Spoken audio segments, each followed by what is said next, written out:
আজ আমি তৈরি করলাম আলুর চিপস। আজ ছিল রমজান মাসে 16টা রোজা, তাই ভাবলাম কিছু একটা তৈরি করা হোক। তাই বাইরে থেকে নিলাম একটি আলু, তারপর নিলাম একটি আলু ছিলা আর একটি আলু কাটা। যাই হোক, তারপর বসে পড়লাম আলু ছিলার জন্য। আর তারপর আলু ছিলার পর আমি আলুটিকে চিপসের সাইজে আনার চেষ্টা করি। আর পুরো আলুটিকে চিপসের সাইজে আনার পর আমি আলুটিকে ভালোভাবে পরিষ্কারভাবে ধুয়ে ফেলি। তারপর রেডি হয়ে যায় আমার আলুর স্লাইস।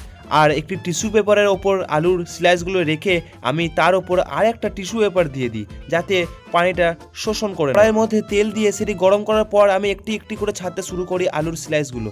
তারপর অনেকগুলি একসাথে দেওয়ার পর দেখি যে হ্যাঁ, ঠিকঠাক হচ্ছে। আর স্লাইসগুলো ভালোভাবে ভেজে নেওয়ার পর আমি তুলে নিচ্ছিলাম একটি পাত্রের মধ্যে, আর সেই পাত্রটা খুব সুন্দরভাবে রেডি হয়েছে। আর এরপর বানাতে হবে আমাকে চাট মশলা। সেই জন্য চলে এলাম আমি একটা দোকান থেকে আমি কিছু মালপত্র নিয়ে চলে এলাম। বাড়িতে এসে আমি গোলমরিচগুলো ভালোভাবে গুঁড়ো করে, গোলমরিচের গুঁড়ো রেডি হতে আমি নিলাম একটি পাত্রের মধ্যে অল্প বিন নুন, অল্প গোলমরিচের গুঁড়ো, অল্প জলজিরা, অল্প লঙ্কা।